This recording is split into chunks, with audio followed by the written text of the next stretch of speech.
Hello everyone, this is Shivangi. Welcome to Shiv classes. इस video में हम डिस्कस करने वाले हैं रिलेटिव इनकम हाइपोथेसिस को। मैंने बताया था 4 हाइपोथेसिस है आपकी: एब्सोल्यूट, रिलेटिव, लाइफ साइकिल और परमानेंट। ठीक है, 4 हाइपोथेसिस है।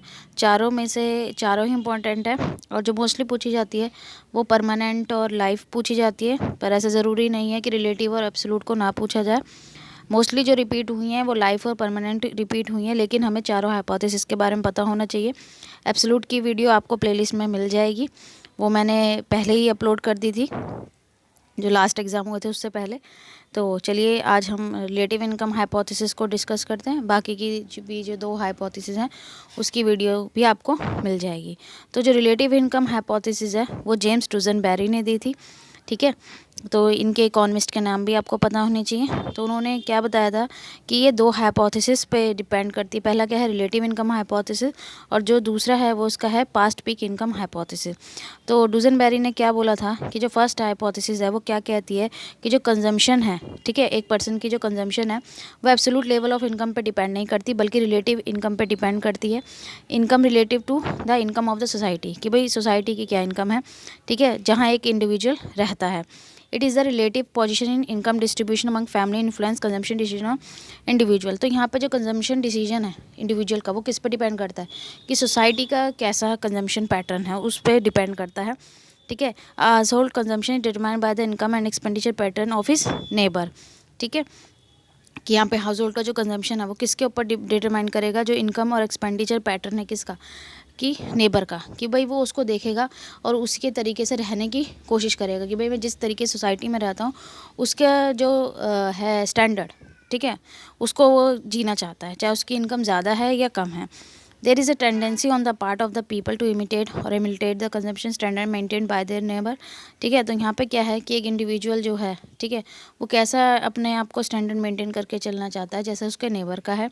Specifically people with relatively low income attempt to keep with Joneses they consume more and save less. तो भाई जिनकी इनकम लो है, ठीक है, वो रहना चाहते हैं किसकी तरह, कि भाई जैसे उनके नेबर रहते हैं, तो ऑलरेडी उनकी इनकम लो है, तो यहाँ पे वो क्या करेंगे, कंज्यूम ज़्यादा करेंगे और सेविंग कम करेंगे, क्योंकि उनका इनकम लो है तो उन्हें उनके जैसा ही स्टैंडर्ड ऑफ लिविंग चाहिए जैसे उनके पड़ोसियों का है।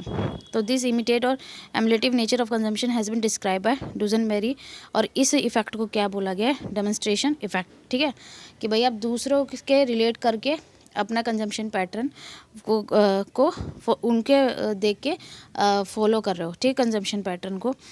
तो जो आउटकम है हाइपोथेसिस का, यहाँ पे इंडिविजुअल का एपीसी जो डिपेंड होगा वो उसके रिलेटिव पोजीशन इनकम डिस्ट्रीब्यूशन पे डिपेंड होगा। Family with relatively high income experience lower APC, ठीक है, जिनकी हाई इनकम है उनका एपीसी लो होगा, और जिनकी लो इनकम होगी जाहिर सी बात है उनका जो एवरेज प्रोपेंसिटी टू कंज्यूम है वो ज़्यादा होगा। If on other hand income distribution is relatively constant, ठीक है, अगर हम दूसरी तरफ देखें जो इनकम डिस्ट्रीब्यूशन है वो हम कांस्टेंट मान के चल रहे हैं, means keeping each family relative position unchanged while income of all family rise, कि रिलेटिव पोजीशन फैमिलीज़ की चेंज नहीं, वो अनचेंज है, ठीक है, चाहे उनकी इनकम बढ़ रही है। Duesenberry then argue that APC will not change. Duesenberry ने क्या बोला कि एपीसी चेंज नहीं होगा। Thus in the aggregate we get proportional relationship between aggregate income and aggregate consumption. तो उसने क्या बोला कि हम प्रोपोर्शनल रिलेशनशिप देखेंगे किसके बीच में, जो उसकी एग्रीगेट इनकम है और जो उसकी टोटल कंजम्पशन है, टोटल इनकम और टोटल कंजम्पशन में। तो यहाँ पे एमपीसी बराबर एपीसी, ठीक है, एमपीसी क्या होता है, मार्जिन प्रोपेंसिटी टू कंज्यूम, कि भाई आपकी इनकम बढ़ने से आप कितना एक्स्ट्रा कंज्यूम कर रहे हो। हैंस जो रिलेटिव इनकम हाइपोथेसिस है वो क्या कहती है, there is no apparent conflict between result of cross sectional budget study and the long run aggregate time series data. In terms of second hypothesis, short-run cyclic behavior of Dusenberry aggregate consumption function can be explained. Dusenberry hypothesis that the present consumption of the family influenced not just by current income but also by the level of past peak income. तो यहाँ पर डूजनबेरी क्या कहता है, ठीक है, जो डूजनबेरी ने हाइपोथेसिस दी है कि जो प्रेजेंट कंजम्पशन है फैमिली की, ठीक है, वो इन्फ्लुएंस केवल उसकी करंट इनकम से नहीं होगी कि भाई उसके प्रेजेंट में कितनी इनकम है, बल्कि उससे भी इफेक्ट करेगा जो उसकी पास्ट में थी, जो उसकी पीक इनकम थी, ठीक है, पास्ट में जो उसकी पीक इनकम थी सबसे ज़्यादा, तो उसको रिप्रेजेंट करा उसने, जो कंजम्पशन है वो फंक्शन है वाई आर आई और पी आई, जिसमें आर आई है रिलेटिव इनकम, ठीक है, और पी आई क्या है उसकी peak income. Hypothesis says that consumption spending of family is largely motivated by the habitual behaviour pattern. तो यहाँ पे जो कंजम्पशन स्पेंडिंग है फैमिली का, वो किससे मोटिवेट है कि भाई उसके हैबिचुअल बिहेवियर पैटर्न क्या है, कि भाई वो किस चीज़ पे ज़्यादा खर्चा करता है और कितना खर्चा कर रहा है, ठीक है, कितनी सेविंग कर रहा है। अगर उसकी करंट इनकम राइज हो रही है तो हाउस होल्ड क्या करेंगे, कंज्यूम करेंगे मोर बट स्लोली, करेंगे ज़्यादा कंज्यूम लेकिन धीरे धीरे, ठीक है।